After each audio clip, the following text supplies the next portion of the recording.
অবশেষে লোকসভা নির্বাচনের রেজাল্ট প্রকাশ হলো গত 4 জুন 2024। হ্যাঁ বন্ধুরা, সবার সামনে পরিষ্কার হয়ে গেল সাধারণ মানুষ কি চায়, কোন দলকে তারা বেছে নিতে চায় সেটা পরিষ্কার হয়ে গেল। আজকের এই ভিডিওর বিষয় পশ্চিমবঙ্গে কোন দল কত আসন পেয়ে জয়ী হয়েছে, কোন কোন আসনে কে জয়ী হয়েছেন সেই ডিটেলস একদম স্ক্রিন রেকর্ডের মাধ্যমে জানিয়ে দেবো, এবং আপনারা চাইলে আপনারা নিজেরাও এই ওয়েবসাইটে গিয়ে চেক করতে পারেন। কিভাবে চেক করতে পারবেন সেটা আমি বলে দেবো। তার আগে দেখে নিই ওভারঅল কি রেজাল্ট এসছে ভারতবর্ষে এই 2024 লোকসভা নির্বাচনে। প্রথমেই দেখে নেওয়া যাক আসন সংখ্যা কি হয়েছে। দেখুন বন্ধুরা, ভারতীয় জনতা পার্টি মানে বিজেপি সরকার যারা ভেবেছিল সংখ্যাগরিষ্ঠতা নিয়ে আসবে, তারা 240টা আসনে জয়ী হয়েছে।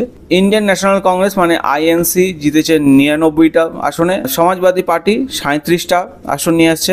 অল ইন্ডিয়া তৃণমূল কংগ্রেস যেটা মাত্র পশ্চিমবঙ্গে 29টা আসনে জয়ী। এরপরে এইবার যেটা আমাদের প্রয়োজন, যেটা আমরা পশ্চিমবঙ্গের বা পশ্চিমবঙ্গ সম্পর্কে জানাটা খুবই জরুরি, হোম পেজে যাবো। হোম পেজে গিয়ে আমরা এখানে স্টেট ওয়াইজ যে সার্চিং আছে এখানে আমরা ক্লিক করব। এখানে ক্লিক করার পর আমরা দেখব নিচে চলে আসছি, ওয়েস্ট বেঙ্গলটা সিলেক্ট করব। বিজয়ী প্রার্থীর নাম আমি বলবো না, শুধু জয়ী প্রার্থীদের আমি ডিটেলস গুলো বলবো। প্রথমেই আমি চলে আসি, ছোট থেকে শুরু করি। ন্যাশনাল কংগ্রেস মাত্র কংগ্রেসের একটাই আসন পেয়েছে, সেটা হলো মালদাহ দক্ষিণে যেটা আছে সেটা হচ্ছে ঈশা খান চৌধুরী। মালদা দক্ষিণে পেয়েছে 12,83,068 এত ভোটে, এত মার্জিনে সে জিতেছে। এরপরে চলে আসি বিজেপির আগের আসন সংখ্যা ছিল 18টা, এবারে আসন সংখ্যা 12টা হয়েছে, অনেকটাই কমেছে। এখানে আলিপুরদুয়ারে বিজেপি জিতেছে মনোজ টিগ্গা, জলপাইগুড়িতে জিতেছে ডক্টর জয়ন্ত কুমার রয়, দার্জিলিং এ জিতেছে রাজু বিস্তা, রায়গঞ্জে কার্তিক চন্দ্র পল,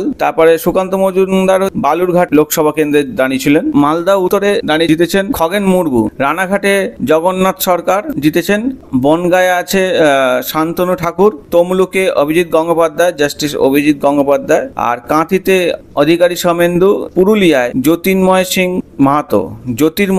মাহাতো জিতেছেন 17,069 ভোটে, বিষ্ণুপুরে খাঁ সৌমিত্র যেটাই বলি না কেন মাত্র 5,567 ভোটে জিতেছে। এখানে রয়েছে দেখুন অল ইন্ডিয়া তৃণমূলের প্রার্থী যারা আছে, এই যে 29টা জিতেছে। এই জায়গাটা আমরা ক্লিক করলে আমরা পুরো ডিটেলস দেখে নেব। তো আমি একটা একটা করে বলে দিই। কুচবিহারে জগদীশ চন্দ্র বার্মা বাসুনিয়া 39,250 ভোটে জিতেছে। তা আমি আর ডিটেলসগুলো বলছি না, আপনারা দেখে নেবেন।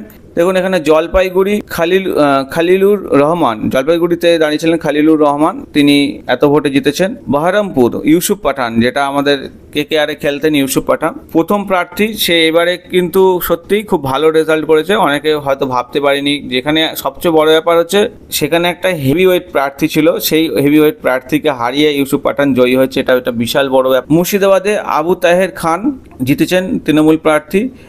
কৃষ্ণনগরে তৃণমূল প্রার্থী মহুয়া মৈত্র জিতেছেন। ব্যারাকপুরে পার্থ ভৌমিক জিতেছেন। দমদমে সৌগত রায় জিতেছেন। বারাসাত লোকসভা কাকলি ঘোষ দস্তিদার, তিনি বরাবরই প্রার্থী, উনি বরাবরই আছেন, তো এবারে মানে তৃতীয়বারের জন্য নির্বাচিত হলেন। বসিরহাটের এসকে নুরুল ইসলাম, জয়নগরে তৃণমূল প্রার্থী প্রতিমা মণ্ডল জয়ী হয়েছেন।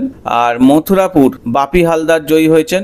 ডায়মন্ড হারবারে অভিষেক ব্যানার্জি জিতেছেন 7,10,930 ভোটে, মানে অনেক ব্যবধানে তিনি জিতেছেন। যাদবপুরে সায়নী ঘোষ, তিনি 2,58,201 ভোটে জিতেছেন। এছাড়া কলকাতা দক্ষিণে মালা রয় তৃণমূল প্রার্থী জয়ী হয়েছেন। কলকাতা উত্তরে বন্দ্যোপাধ্যায় সুদীপ বন্দ্যোপাধ্যায় আমরা বলি, তা উনি 92,560 মার্জিনে জিতেছেন। এছাড়া হাওড়া লোকসভায় জয়ী হয়েছেন প্রসূন ব্যানার্জি। উলুবেড়িয়ায় সাজদা আহমেদ 2,18,673 ভোটে জিতেছেন। শ্রীরামপুরে জিতেছেন তৃণমূল প্রার্থী কল্যাণ ব্যানার্জি। হুগলিতে জিতেছেন রচনা ব্যানার্জি। অনেকে ভেবেছিলেন রচনা ব্যানার্জি হয়তো জয়ী হবেন না, এটাও অনেকে ভেবেছিল বা অনেক মেমস হয়েছিল। এই লোকসভা ভোটে তিনি এটা বাজিমাত করেই দিয়েছেন। তো আরামবাগে বাগ মিতালি, ঘাটালে দীপক অধিকারী, আমরা যে দেব নামে পরিচিত, তিনি আগের সাংসদ ছিলেন, তো এবারে আবার জয়ী হয়েছেন। ঝাড়গ্রামে কালীপদ সরেন, মেদিনীপুরে জয়ী হয়েছেন জুন মালিয়া, বাঁকুড়ায় অরূপ চক্রবর্তী, বর্ধমান পূর্বতে জয়ী হয়েছেন ডক্টর